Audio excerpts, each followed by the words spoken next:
Arranca el mes de marzo, empieza la actividad full y seguramente usted, que muchas veces nos hace llegar, digamos, sus consultas, quiere saber qué opina de todo esto Javier González Fraga. Así que lo llamamos, nos invitó a su casa, estamos acá en su estudio y le vamos a preguntar un poco qué es lo que está pasando por el mundo, qué pasa en la Argentina, cómo está el ámbito económico ahora en este arranque de marzo. Bueno, Javier, muchísimas gracias por esta invitación. Por venir, gracias por esta convocatoria. Bueno, son muchas preguntas. Yo creo que es un mundo convulsionado en un año muy complicado, tanto afuera como adentro. Afuera, claramente lo del norte de África complica porque nadie esperaba esto. Al mismo tiempo se está viendo como que Estados Unidos empieza a generar empleo un poco más. Eso genera dudas porque el día que Estados Unidos esté de vuelta encaminado, su obsesión va a ser controlar la inflación y ahí van a empezar a subir las tasas y ahí se va a acabar la fiesta de los mercados emergentes.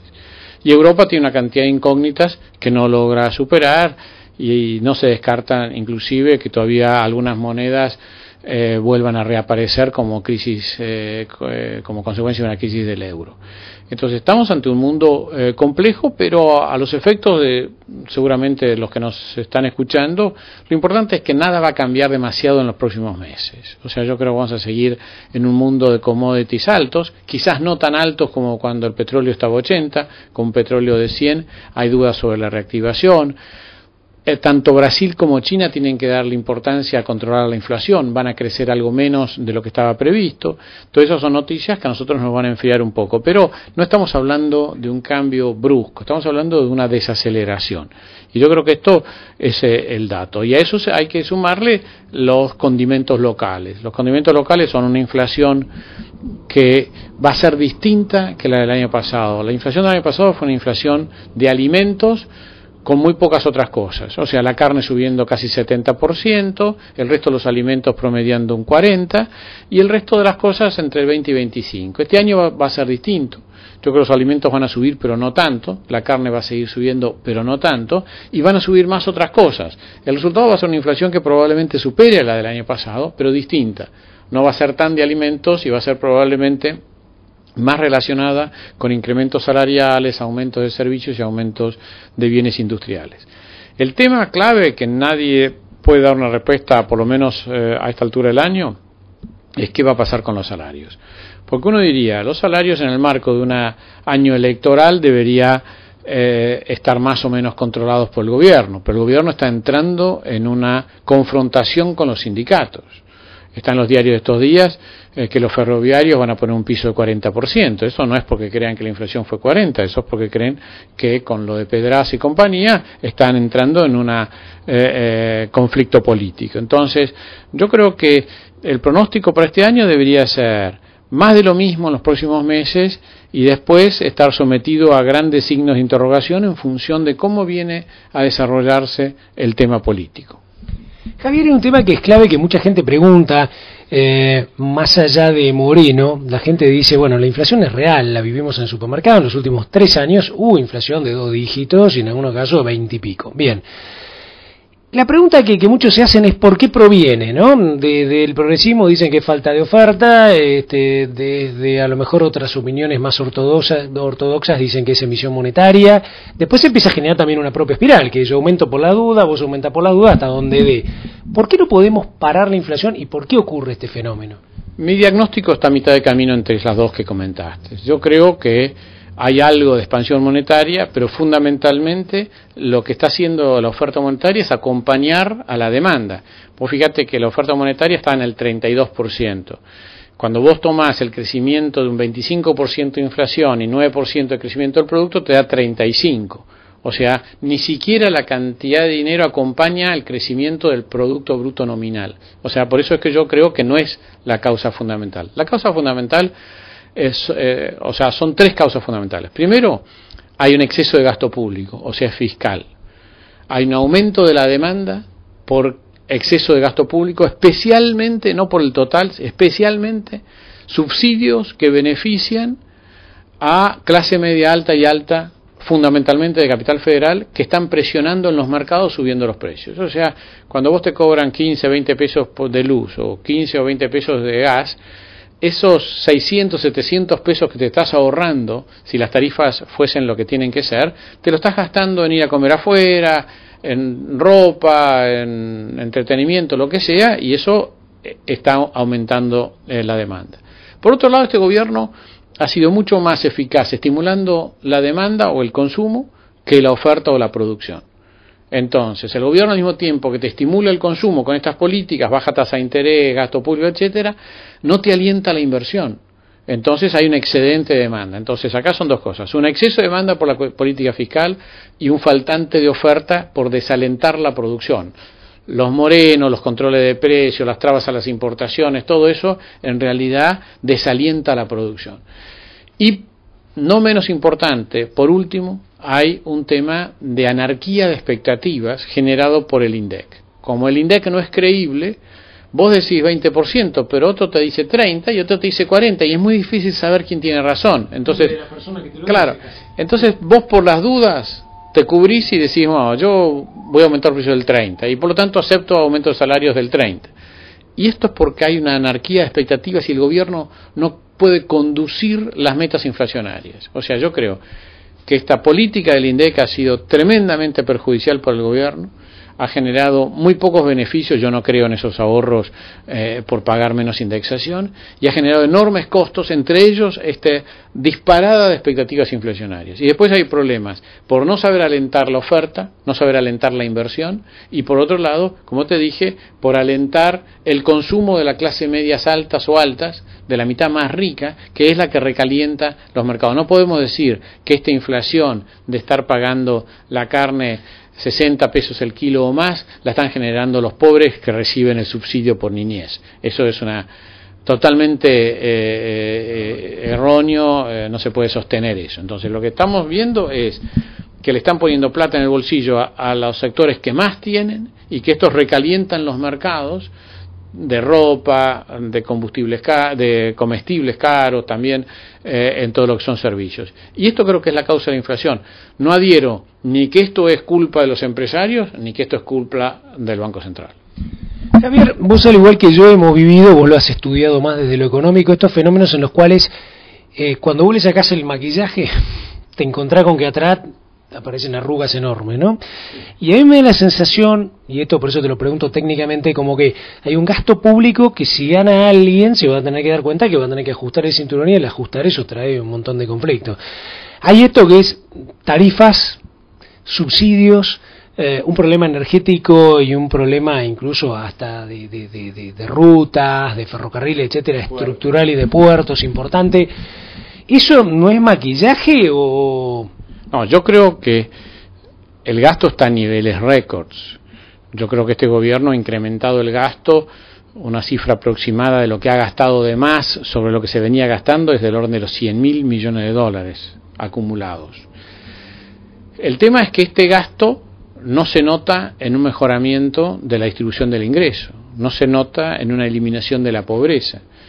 Con semejante gasto, la Argentina no tendría que tener problema de vivienda. Solucionar el problema de la vivienda en la Argentina lleva 25 mil millones de dólares. Solucionarlo completamente, que era un monto inalcanzable para ninguna administración. Este gobierno gastó 4 veces eso en otras cosas, que son otras obras, quizás no tan necesarias como la vivienda, por lo menos a mi juicio, en los subsidios.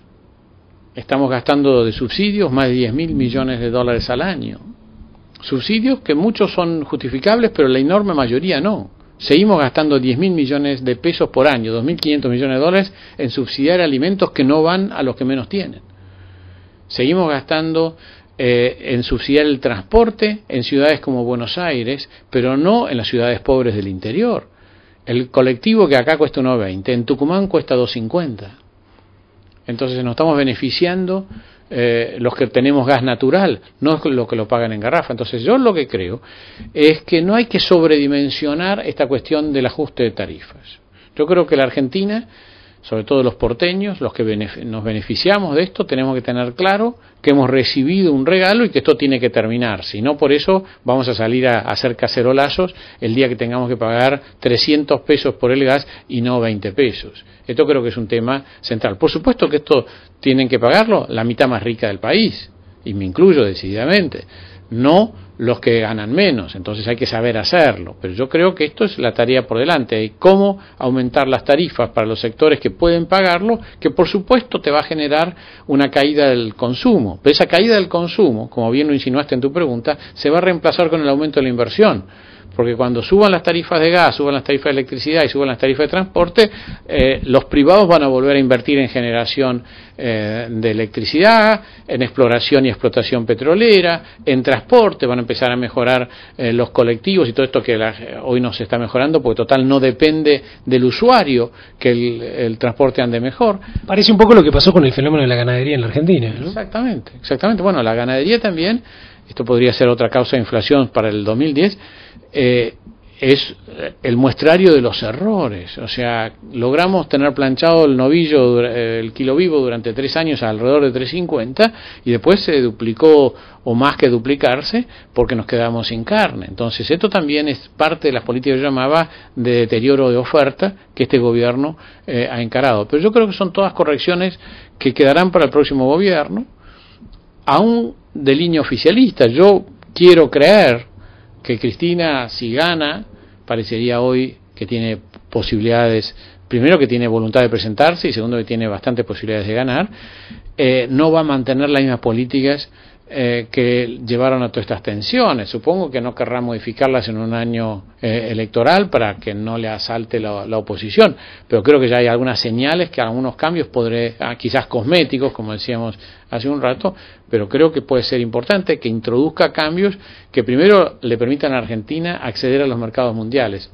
Hoy el ministro Boudou está descubriendo que por más que vaya seguido a París, lo del Club de París no se arregla. Y además que lo del Club de París se resuelve en Washington. Y que mal puede Washington estar contento con Argentina con todos estos incidentes como los que hemos visto hace poco con el avión. Entonces, en la medida que no podemos arreglar el Club de París, en la medida que no nos reacercamos al Fondo Monetario, no vamos a tener acceso a los mercados internacionales y vamos a necesitar tener acceso a los mercados internacionales para seguir creciendo si es que Estados Unidos empieza a subir la tasa de interés, porque hoy el mundo le sobra dinero y solamente los emergentes están ahí. La Argentina agarra lo que sobra. Los Brasil, los Chile, los Uruguay se endeudan entre el 3 y el 5%. A la Argentina le sobra plata al 8 o al 9. ¿Pero por qué? Porque parece no ser tan grave. Pero nosotros vamos a necesitar estar presentes. Cuando venga una restricción monetaria por parte de Estados Unidos y suban las tasas de interés, Argentina no va a tener posibilidad de captar ni pagando 3 o 4 puntos más que Brasil. Vamos a tener realmente cerrados los mercados. Entonces yo creo que tenemos que reinsertarnos en el mundo, recrear las condiciones para estimular la producción, reabrir la economía, dejarnos de embromar con estas trabas a las importaciones porque van a significar trabas a nuestras exportaciones a muy corto plazo y recomponer los números fiscales para volver al equilibrio del 2006. En el 2006 la Argentina gozaba de lo que llamábamos los superávit mellizos, tanto externo como fiscal. Bueno, hoy los hemos perdido. No hemos perdido del todo el superávit externo porque el gobierno frena importaciones, pero si el gobierno no frenase importaciones, este año el superávit comercial iba a ser muy flaco. Y si a eso le sumamos cierta huida de capitales, íbamos a perder 3.000 o 4.000 millones de dólares de reservas, lo cual es un dato complicado. Entonces, yo creo que claramente el gobierno tiene que modificar la política, reintroducir equilibrios fiscales, reintroducir tipos de cambio competitivos, reintroducir esto que está de moda entre Francia y Alemania, políticas de competitividad que no pasan solo por devaluar, sino pasan por acceso a los mercados y una cantidad de otras cosas, y todo esto dotará a la Argentina de otra forma de seguir creciendo, quizás no al 9, pero sin duda no al 5 o al 6, que son tasas muy importantes después de 8 años de crecimiento. Cuando vos analizás un poco, y vos lo conociste, vos estuviste de presidente del Banco Central en la época en que Kirchner asumía como presidente. No, yo no era presidente. ¿No eras en ese momento? No, yo fui cuando Menem asumió. El que era tu posterior, era Pratgay cuando... Pratgay estaba cuando asumió. Pero bueno, vos lo seguías bastante de cerca, conocías todo, etcétera. Cuando vos analizás hoy el gabinete económico, después de la muerte del expresidente, analizás un poco las cosas, ¿notás que hay como que los que trabajan ahí pueden hacer más, pueden aportar más? Porque antes parecía como que el ministro de Economía, el que tiraba las reglas, era más Kirchner, ¿no? Seguro. Hoy hay una gran duda sobre la capacidad de este gabinete. Uno puede decir que este gobierno tiene la virtud de que siempre valoramos al que se fue, ¿no es cierto? Hoy extrañamos a Tayana o a Bielsa en la Cancillería. Yo extraño a Carlos Fernández, que en ese momento nadie le conocía ni la voz ni la cara casi, y hoy dice, ¿por qué no tendremos a Carlos Fernández si evitamos algunos papelones? Sí, falta un poco de peso, de sustancia en el equipo económico. Hay gente por supuesto, hay gente valiosa, sin ninguna duda, yo no quiero hacer nombres, pero hay gente valiosa, pero yo creo que no tienen todavía toda la poder de decisión que deberían estar teniendo, y es importante que Cristina entienda que ya no está el marido que con sus defectos o sus virtudes llevaba la libretita y mantenía ciertos equilibrios y cierta disciplina. Entonces yo lo que creo es que hay que reforzar el equipo económico, darle un poco más de peso y no que sea un equipo tan liviano, tan alegre, digamos, que solamente ignora o le echa la culpa a la prensa de problemas que son evidentes, como es lo que está sucediendo con la primarización de nuestras exportaciones. Brasil ha ganado mercados sobre la base de alimentos elaborados y nosotros seguimos vendiendo el 95% de la soja que producimos. Entonces, mientras que Brasil ya está cerca del 70%, el resto lo transforma en pollos o en carnes y muy pronto lo va a transformar en lácteos. Entonces yo creo que la Argentina se está quedando en un proceso de industrialización de materias primas. También nuestra industria está sufriendo, la excepción es la industria automotriz o la industria siderúrgica, pero eso se explica por Brasil. Si Brasil empieza a crecer al 4%, esos sectores van a tener problemas. Entonces yo lo que creo es que hay que perder cierta liviandad en el manejo del debate económico, donde toda la culpa la tienen los periodistas, donde todo son sensaciones y donde si no decís lo que yo quiero te multo con 500.000 pesos y toda esta clase de cosas que hemos visto en las semanas, y realmente atacar los problemas en salud. No esperemos a entrar en una crisis externa o un cambio de la situación internacional para realmente meternos en los problemas.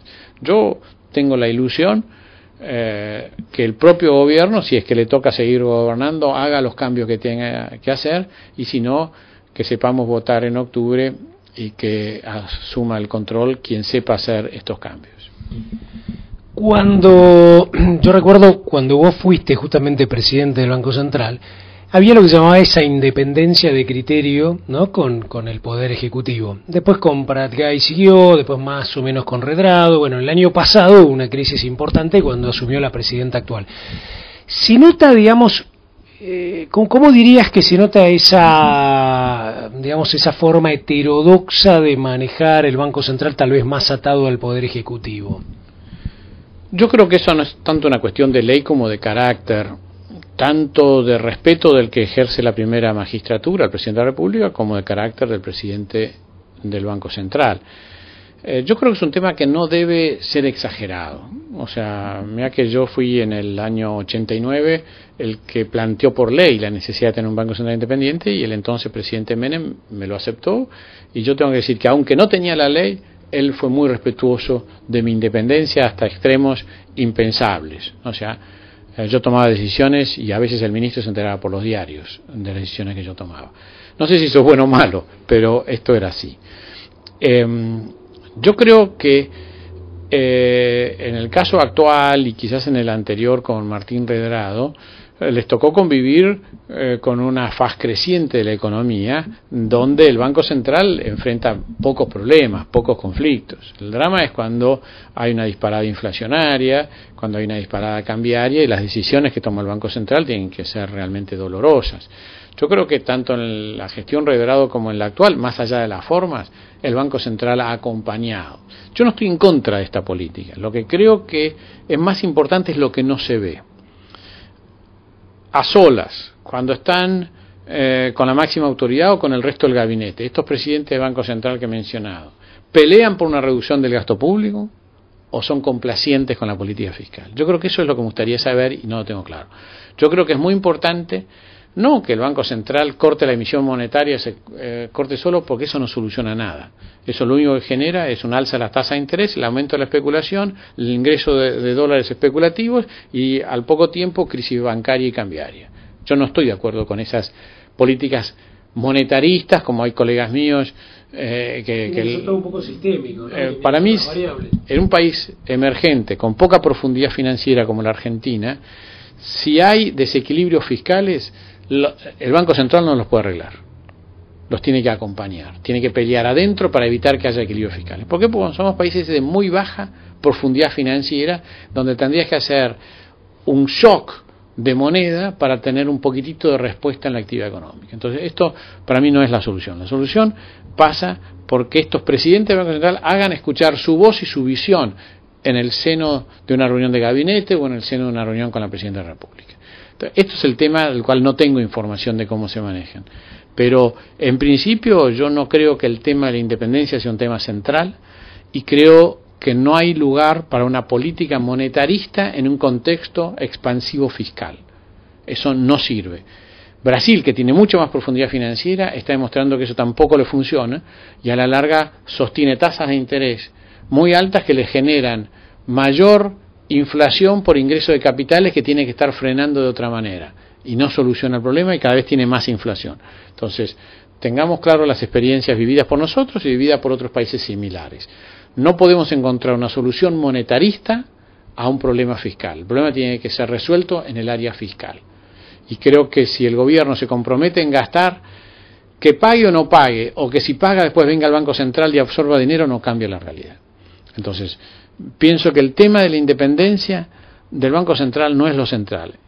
Lo central es el carácter y la personalidad del que está a cargo del Banco Central y la convicción con la cual debe defender la estabilidad de la moneda hacia adentro del gobierno. La estabilidad de la moneda no es solo una cuestión del Banco Central, por más que sea exclusiva y excluyente para el Banco Central. Es también una cuestión que tiene que ver con los sindicatos, con la política de trabajo y sobre todo con la política fiscal. Javier, ¿pueden ser muy distintos los planes económicos de lo que hoy serían más o menos las tres vertientes políticas? Suponete un pro-peronismo, ¿no? Pro con el peronismo federal. Lo que puede ser un panradicalismo, imaginando, bueno, que a lo mejor Sanz no es Alfonsín, no es Cobo, pero que van a tener que consensuar cierto progresismo. Y, llamémoslo así, los nuevos kirchneristas, que como hablábamos hace un rato, son más progresistas puros, parecería, que progresistas más peronistas, ¿no? Yo creo que las diferencias no son macroeconómicas. Por suerte, en lo macroeconómico hay más consenso que nunca en los últimos 30 años, o sea, en el lapso en que yo he actuado activamente en política económica. Ya nadie está a favor de un tipo de cambio fijo, ya nadie está a favor de magias monetarias o cambiarias como fueron la convertibilidad, el plan primavera o el plan austral, todo eso está superado. Hoy nadie discute la importancia de un equilibrio fiscal y nadie discute la importancia, ni siquiera la izquierda o el progresismo, de una integración al mundo. Entonces, ¿por qué? Porque los ejemplos de los países que mejor han combatido la pobreza lo han hecho sobre la base de exportaciones, como lo está haciendo Perú, como lo hizo Chile, como lo está haciendo Brasil. Tampoco nadie del otro extremo discute la importancia del Estado con asistencialismo, ya nadie discute la importancia de los planes de asistencia a la niñez o lo que era los planes equivalentes a estos planes en Brasil o en otros países. Entonces yo creo que hay mucho más consenso macroeconómico que lo que ha habido antes, y esto es muy buen dato. Donde yo creo que cambian los énfasis es en la actividad del Estado y en el trato con los poderosos. O sea, yo creo que el progresismo kirchnerista o cristinista, podríamos decir, le gusta mantener a raya a los poderosos, se llama en el campo, la industria, la siderurgia, las Fuerzas Armadas, la Iglesia, todo lo que más o menos compiten, o los medios, enseguida salen a confrontar, es un estilo confrontativo. Seguramente el pro-peronismo va a tener una relación más amigable, a lo mejor con ciertos factores de poder económico, y hay que ver si no está incluido también el sindicalismo dentro de eso. Y yo veo al panradicalismo como una postura donde en lo macroeconómico coincide plenamente, pero que hace de la lucha contra la corrupción, de la transparencia, valores distintos. Entonces yo creo que el gran debate no va a venir por las políticas macro, sino va a venir justamente por tu relación con los poderosos, tu relacionamiento con el sindicalismo, tu relacionamiento con la corrupción, tu impunidad. Entonces yo creo que estas van a ser las opciones, no tanto las políticas económicas que se van a parecer mucho. La última, y es un paneo de cómo visualizás vos que siempre estás en jornadas del campo y que has estado en charlas y todo, ¿cómo ves un poco el 2011 en términos de un productor agropecuario, alguien que está metido en la cadena? Yo lo veo bien en general, creo que hay que ser cuidadoso, no hay que gastar a cuenta, creo que las circunstancias favorables van a seguir empujando todo este año. No estoy tan seguro que sigan 10 años más, eso va a depender de otras cosas, pero van a seguir varios años más, por lo tanto sería prudente en los gastos, creo que siempre mirando la cuenta. Yo por lo menos, que también soy productor lechero y ganadero, pongo mucho énfasis en cuidar los gastos. Creo que no va a haber demasiados problemas adicionales a los que ya conocemos, o sea, si bien ahora desapareció el ONCA, yo creo que los vicios que hemos visto en el ONCA, el ROE, los pre-ROE, las trabas a las exportaciones, los controles de precios, todas estas cosas van a seguir un tiempo más. Creo que esto no va a desaparecer en pocos años. Lo que sí creo es que tenemos por delante, gracias a que el mundo está demandando alimentos y alimentos de calidad, proteínas, creo que tenemos por delante un buen momento que, insisto, hay que saberlo capitalizar, hay que saber invertir, hay que saber endeudarse a tasas razonables, a plazos razonables, y hay que saber darle importancia a todo lo que es la comercialización. Yo veo que muchas veces todo el talento que uno tiene en la producción lo desperdicia en la comercialización. Entonces yo creo que la Argentina tiene que darle más, el productor argentino, más importancia a eso, y más importancia también a todo lo que son los servicios colaterales, transporte, fletes, toda esta clase de cosas son sumamente importantes. Pero sigo viendo un muy buen año por el campo, esperemos que la niña siga escondida, como ha estado este último mes, y tengamos buenas lluvias, y creo que esto puede llegar a ser entonces de nuevo muy cerca de las 100 millones de toneladas y con precios que son realmente muy buenos, ¿no? Javier González Frague, como le decía al principio, este buen análisis como para arrancar marzo, viendo un poco el mundo, viendo la macro argentino, viendo estos componentes también de la microeconomía, y este mensaje para usted, productor agropecuario. Muchas gracias, Javier. No, gracias a ustedes, es un placer hablar con la comunidad agropecuaria. Gracias.